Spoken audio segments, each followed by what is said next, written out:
다섯 번째 파일입니다. 네. 목이 막 아프네요. 네.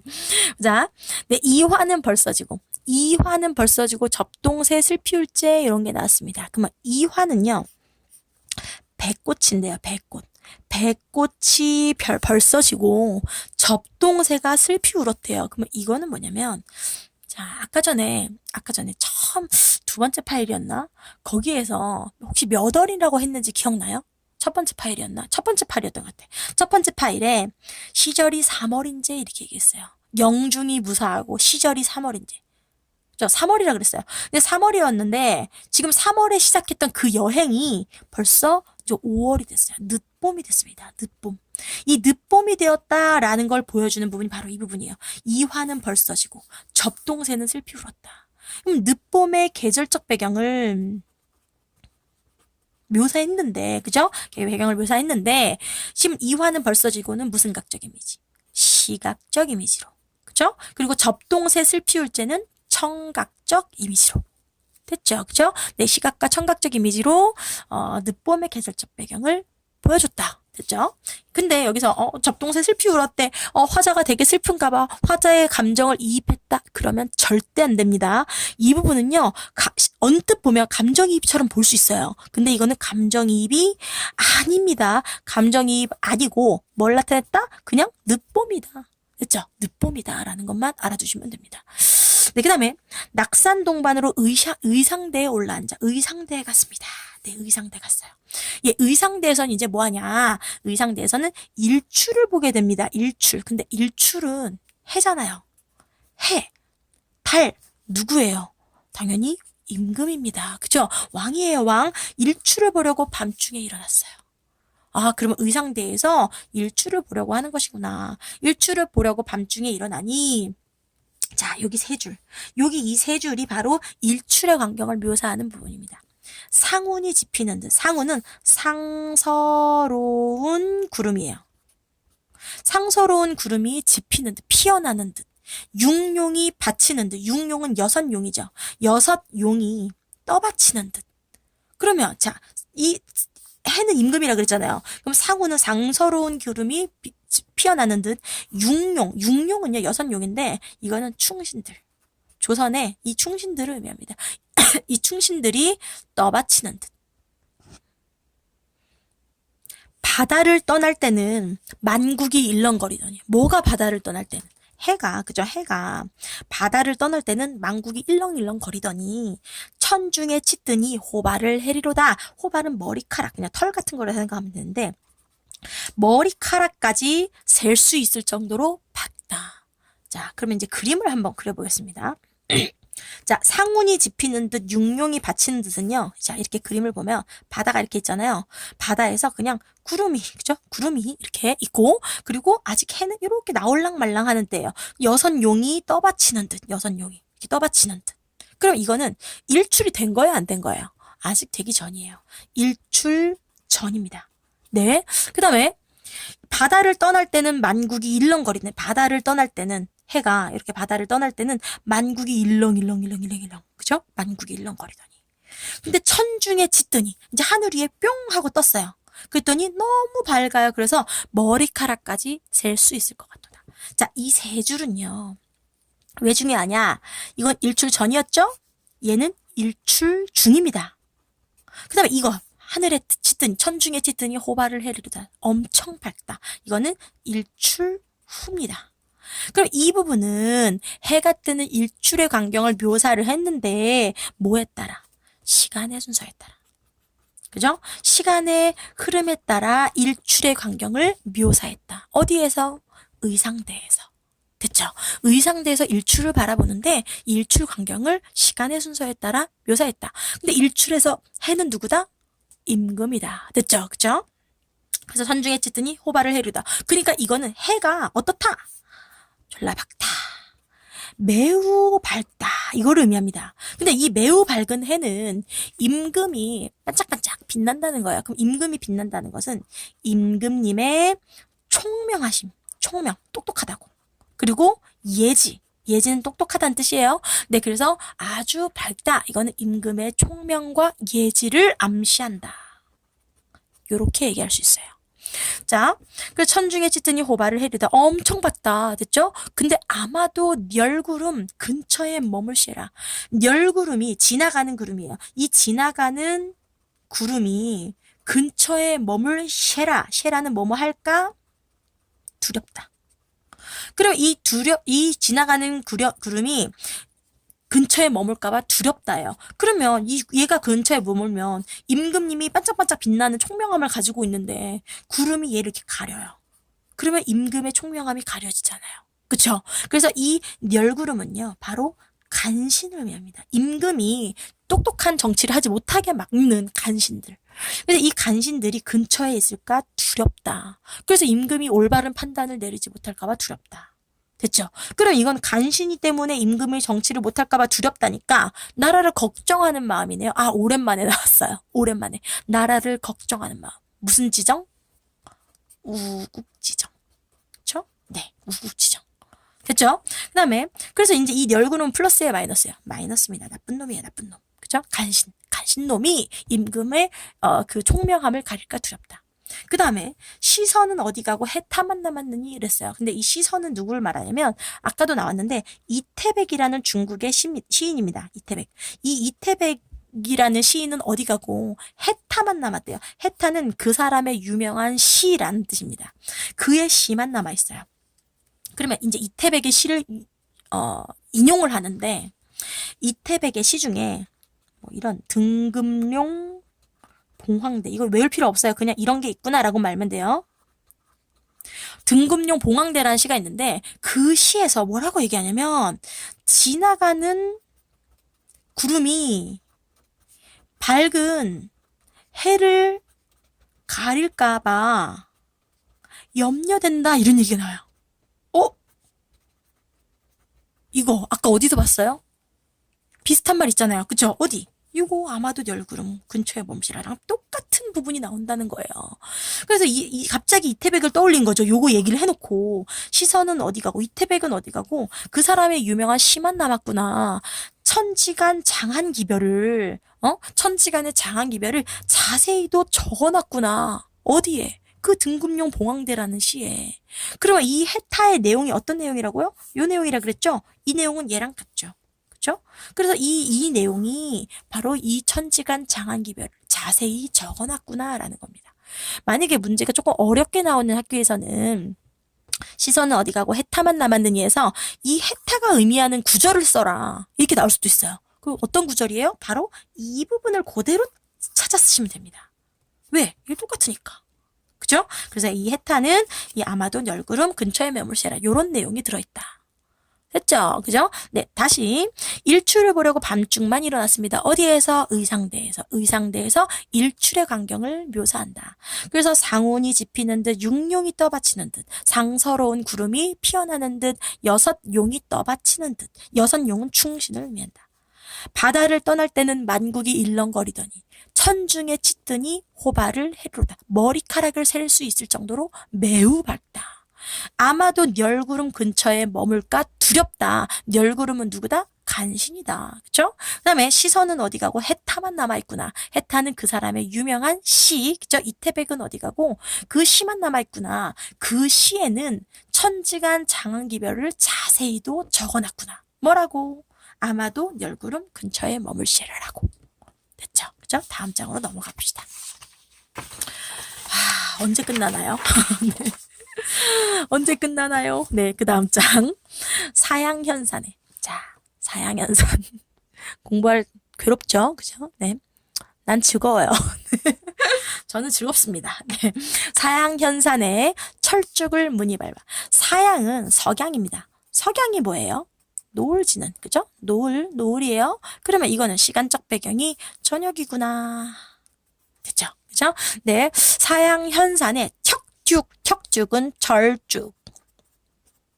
철쭉을 무늬 밟아 잇따라 밟아서. 사양현산에 철쭉을 잇따라 밟아서 우계지륜이 경포로 내려가니 이랬어요. 우계지륜. 아, 이거 정말 졸라 중요한 거. 우계지륜. 자, 아까 전에 그 자기를 신선에 비유한 거 나왔었죠. 취한 신선, 그죠? 취선, 뭐 명사길 니금 말이 취선을 빚기 싫어 이게 나왔었죠. 근데 여기서 우계지륜이라는 말이 나오는데 우계지륜이 무슨 뜻이냐면 우는 난다, 뭐 깃털, 뭐 이런 거예요. 그래서 개는 뭔지 모르겠는데 우계지륜은 뭘 나타내냐면 날개 달린 신선의 수레입니다. 날개 달린 신선의 수레란 뜻인데 이거는 사실은 뭘 말하냐면 내가 타고 있는 가마예요. 내가 타고 있는 가마가 지금 경포로 내려가고 있는 겁니다. 근데 내가 타는 가마를 우계지륜, 날개 달린 신선의 수레라고 얘기했어요. 그러면 결론적으로는 내가 누구다? 신선이다예요. 자, 자신을 신선에 비유한 표현입니다. 우계지륜이. 아까 첫 번째 취선, 그죠? 취선, 자기를 신선에 비유했어요. 그다음에 두 번째, 지금 자기가 타고 있는 가마를 신선의 수레라고 표현했다. 이거는 결국에는 자기를 신선에 비유했다. 그쵸? 도교적 신선사상. 그쵸? 그래서 우계지륜이 경포로 내려가니. 이제 경포를 갔습니다. 경포를 갔는데, 혹시 경포대 해수욕장 가본 적 있어요? 경포를 가면요. 자, 아주 경치가 좋아요. 저는 경포를 가가지고 관동별곡을 읊었어요. 네, 관동별곡의 이 경포의 모습을 너무 세세히 묘사를 하고 있어서 경포에 가서 저는 거의 관동별곡 외우다시피 했기 때문에 읊었는데 경포를 가보면요. 지금 이 그림이 굉장히 중요합니다. 이해하는 데 도움이 됩니다. 경포 호수가 있어요. 경포는 사실은 호수 이름이에요, 원래는. 그리고 경포호라는 게 있고요.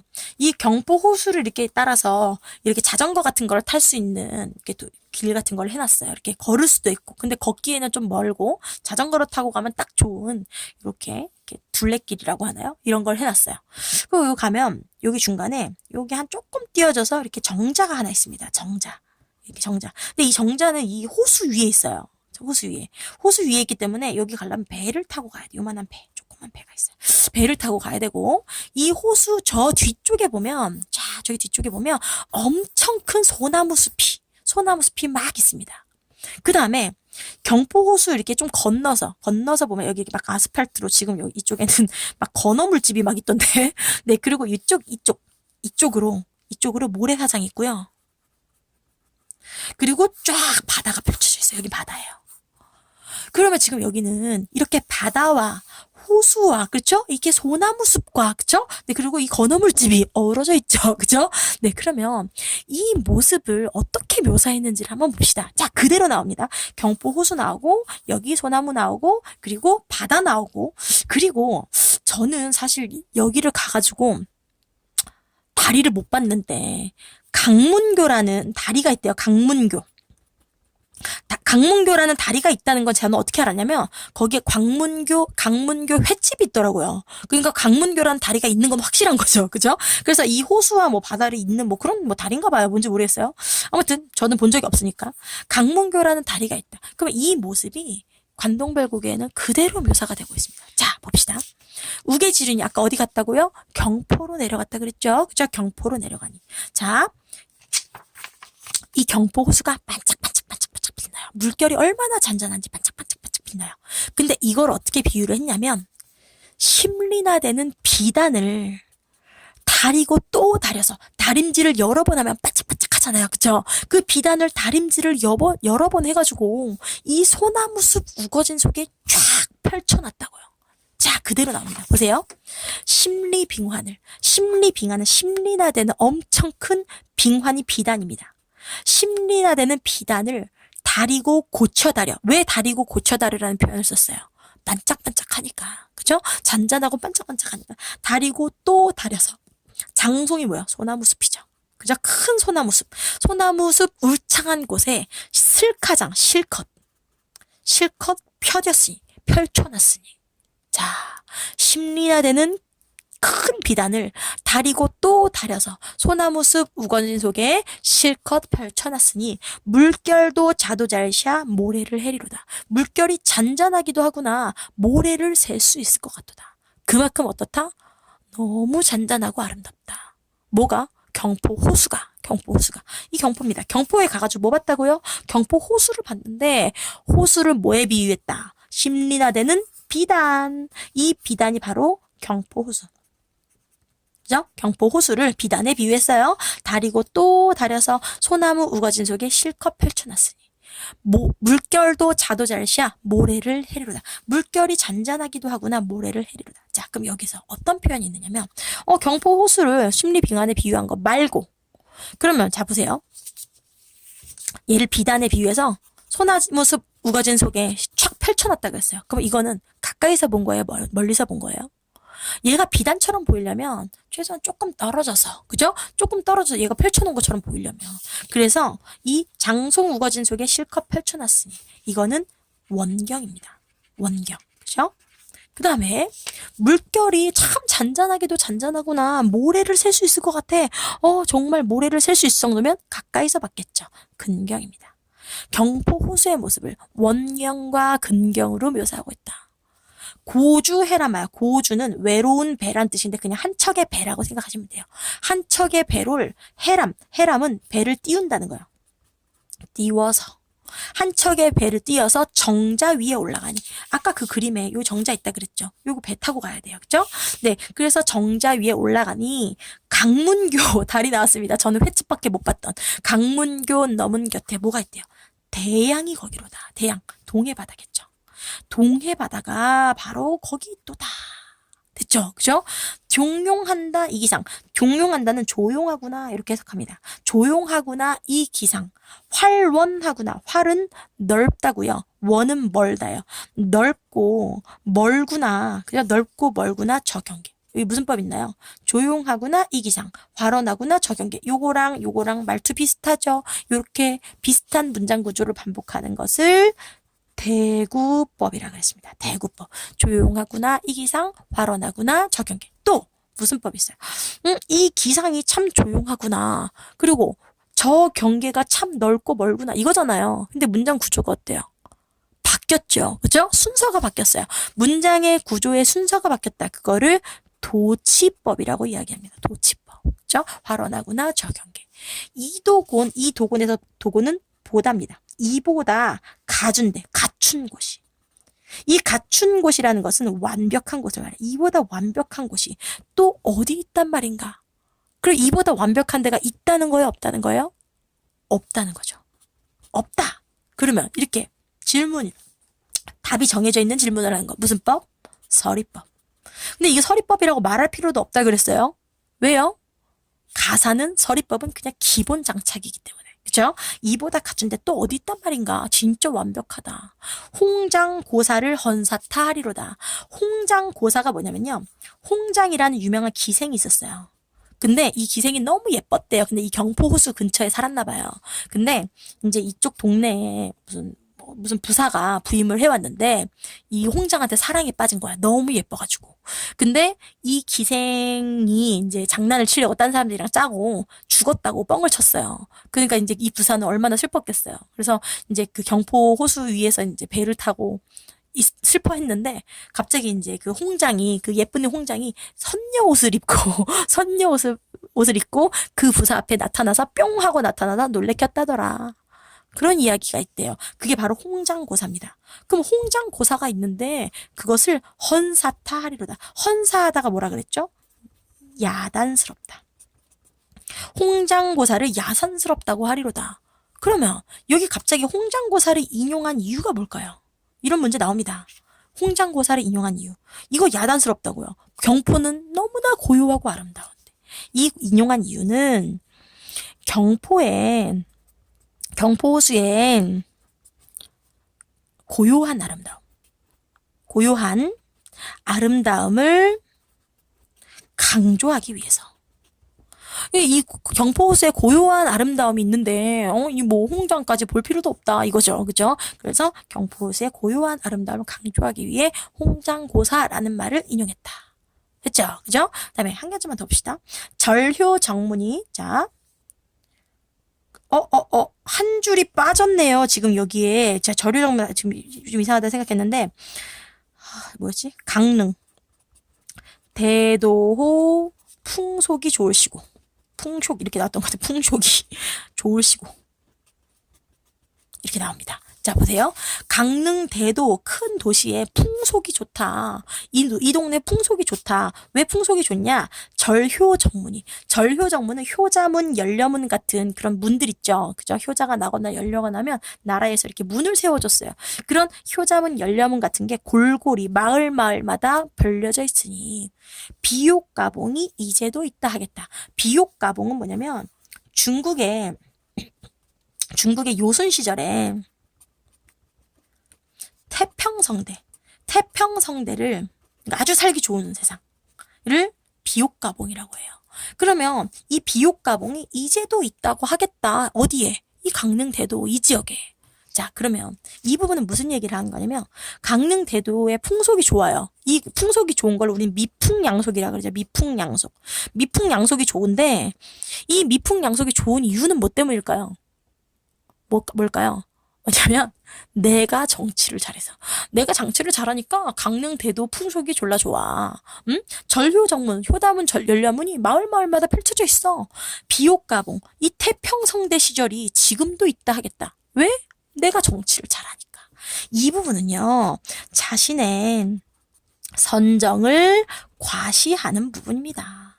네, 나 진짜 정치 잘해, 나 짱이야 하는 부분입니다. 어디부터? 강릉대도부터. 강릉대도 풍속이 좋으시고 절효 정문이 골고리 벌려 있으니 비옥가봉이 이제도 있다 하겠다. 여기까지 다시 한번 정리하고, 자, 사양현상의 철쭉을 잇따라 밟아서, 사양현상의 철쭉 잇따라 밟아서 우계지륜이 경포로 내려가니, 여기서 뭐 중요하다고요? 우계지륜 중요하다고요. 우계지륜은 날개 달린 신선의 수레. 그런데 내가 타고 있는 가마를 나타냈다. 그러니까 결론은 누구다? 내가 신선이다. 됐죠? 그 다음에 이제 어디 갔다?